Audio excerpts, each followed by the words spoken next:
Deuxième épître de Pierre, chapitre 1er. Simon Pierre, serviteur et apôtre de Jésus-Christ, à ceux qui ont reçu en partage une foi du même prix que la nôtre, par la justice de notre Dieu et du Sauveur Jésus-Christ. Que la grâce et la paix vous soient multipliées par la connaissance de Dieu et de Jésus notre Seigneur. Comme sa divine puissance nous a donné tout ce qui contribue à la vie et à la piété au moyen de la connaissance de celui qui nous a appelés par sa propre gloire et par sa vertu, lesquels nous assurent de sa part les plus grandes et les plus précieuses promesses, afin que par elles vous deveniez participants de la nature divine, en fuyant la corruption qui existe dans le monde par la convoitise. À cause de cela même, faites tous vos efforts pour joindre à votre foi la vertu, à la vertu la science, à la science la tempérance, à la tempérance la patience, à la patience la piété, à la piété l'amour fraternel, à l'amour fraternel la charité. Car si ces choses sont en vous, et y sont avec abondance, elles ne vous laisseront point oisifs ni stériles, pour la connaissance de notre Seigneur Jésus-Christ. Mais celui en qui ces choses ne sont point est aveugle. Il ne voit pas de loin, et il a mis en oubli la purification de ses anciens péchés.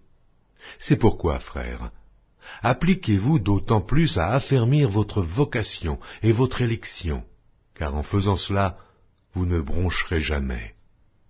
C'est ainsi, en effet, que l'entrée dans le royaume éternel de notre Seigneur et Sauveur Jésus-Christ vous sera pleinement accordée. Voilà pourquoi je prendrai soin de vous rappeler ces choses, bien que vous les sachiez et que vous soyez affermis dans la vérité présente. Et je regarde comme un devoir, aussi longtemps que je suis dans cette tente, de vous tenir en éveil par des avertissements, car je sais que je la quitterai subitement, ainsi que notre Seigneur Jésus-Christ me l'a fait connaître. Mais j'aurai soin qu'après mon départ, vous puissiez toujours vous souvenir de ces choses. Ce n'est pas en effet en suivant des fables habilement conçues que nous vous avons fait connaître la puissance et l'avènement de notre Seigneur Jésus-Christ, mais c'est comme ayant vu sa majesté de nos propres yeux. Car il a reçu de Dieu le Père honneur et gloire, quand la gloire magnifique lui fit entendre une voix qui disait « Celui-ci est mon Fils bien-aimé, en qui j'ai mis toute mon affection. » Et nous avons entendu cette voix venant du ciel, lorsque nous étions avec lui sur la sainte montagne. Et nous tenons pour d'autant plus certaine la parole prophétique, à laquelle vous faites bien de prêter attention, comme à une lampe qui brille dans un lieu obscur, jusqu'à ce que le jour vienne apparaître et que l'étoile du matin se lève dans vos cœurs. Sachant tout d'abord vous-même qu'aucune prophétie de l'Écriture ne peut être un objet d'interprétation particulière, car ce n'est pas par une volonté d'homme qu'une prophétie a jamais été apportée, mais c'est poussé par le Saint-Esprit que des hommes ont parlé de la part de Dieu. Deuxième épître de Pierre, chapitre 2. Il y a eu parmi le peuple de faux prophètes, et il y aura de même parmi vous de faux docteurs, qui introduiront des sectes pernicieuses et qui, reniant le Maître qui les a rachetés, attireront sur eux une ruine soudaine. Plusieurs les suivront dans leur dissolution, et la voie de la vérité sera calomniée à cause d'eux. Par cupidité, ils trafiqueront de vous au moyen de paroles trompeuses, eux que menace depuis longtemps la condamnation et dont la ruine ne sommeille point.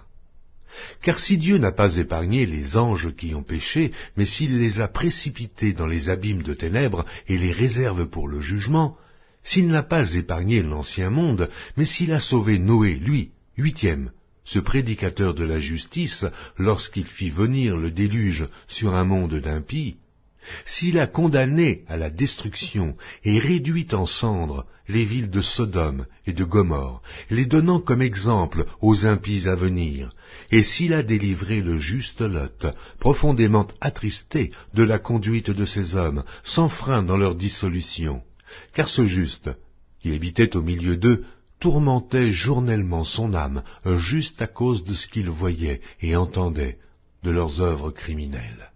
Le Seigneur s'est délivré de l'épreuve les hommes pieux, et réservé les injustes pour être punis au jour du jugement. Ceux surtout qui vont, après la chair, dans un désir d'impureté et qui méprisent l'autorité. Audacieux et arrogants, ils ne craignent pas d'injurier les gloires, tandis que les anges, supérieurs en force et en puissance, ne portent pas contre elles de jugement injurieux devant le Seigneur. Mais eux, semblables à des brutes qui s'abandonnent à leurs penchants naturels et qui sont nées pour être prises et détruites, ils parlent d'une manière injurieuse de ce qu'ils ignorent et ils périront par leur propre corruption, recevant ainsi le salaire de leur iniquité. Ils trouvent leur délice à se livrer au plaisir en plein jour. Hommes tarés et souillés, ils se délectent dans leur tromperie en faisant bonne chère avec vous. Ils ont les yeux pleins d'adultère et insatiables de péché. Ils amorcent les âmes mal affermies. Ils ont le cœur exercé à la cupidité. Ce sont des enfants de malédiction. Après avoir quitté le droit chemin, ils se sont égarés en suivant la voie de Balaam, fils de Bosor, qui aima le salaire de l'iniquité, mais qui fut repris pour sa transgression. Une ânesse muette, faisant entendre une voix d'homme, arrêta la démence du prophète. Ces gens-là sont des fontaines sans eau, des nuées que chasse un tourbillon. L'obscurité des ténèbres leur est réservée. Avec des discours enflés de vanité, ils amorcent par les convoitises de la chair, par les dissolutions, ceux qui viennent à peine d'échapper aux hommes qui vivent dans l'égarement.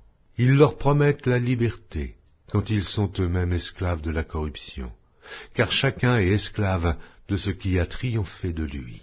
En effet, si après s'être retirés des souillures du monde par la connaissance du Seigneur et Sauveur Jésus-Christ, ils s'y engagent de nouveau et sont vaincus, leur dernière condition est pire que la première. Car mieux valait pour eux n'avoir pas connu la voie de la justice que de se détourner, après l'avoir connue, du saint commandement qui leur avait été donné. Il leur est arrivé ce que dit un proverbe vrai: le chien est retourné à ce qu'il avait vomi, et la truie lavée s'est vautrée dans le bourbier. Deuxième épître de Pierre, chapitre 3. Voici déjà, bien-aimés, la seconde lettre que je vous écris. Dans l'une et dans l'autre, je cherche à éveiller par des avertissements votre saine intelligence, afin que vous vous souveniez des choses annoncées d'avance par les saints prophètes, et du commandement du Seigneur et Sauveur. Enseigné par vos apôtres, sachant avant tout que, dans les derniers jours, il viendra des moqueurs avec leurs railleries, marchant selon leur propre convoitise, et disant: où est la promesse de son avènement? Car, depuis que les pères sont morts, tout demeure comme dès le commencement de la création. Ils veulent ignorer, en effet, que des cieux existèrent autrefois par la parole de Dieu, de même qu'une terre tirée de l'eau et formée au moyen de l'eau, et que par ces choses le monde d'alors périt, submergé par l'eau, tandis que, par la même parole, les cieux et la terre d'à présent sont gardés et réservés pour le feu, pour le jour du jugement et de la ruine des hommes impies. Mais il est une chose, bien-aimée, que vous ne devez pas ignorer, c'est que, devant le Seigneur, un jour est comme 1000 ans, et 1000 ans sont comme un jour. Le Seigneur ne tarde pas dans l'accomplissement de la promesse, comme quelques-uns le croient, mais il use de patience envers vous, ne voulant pas qu'aucun périsse, mais voulant que tous arrivent à la repentance. Le jour du Seigneur viendra comme un voleur. En ce jour, les cieux passeront avec fracas, les éléments embrasés se dissoudront, et la terre, avec les œuvres qu'elle renferme, sera consumée.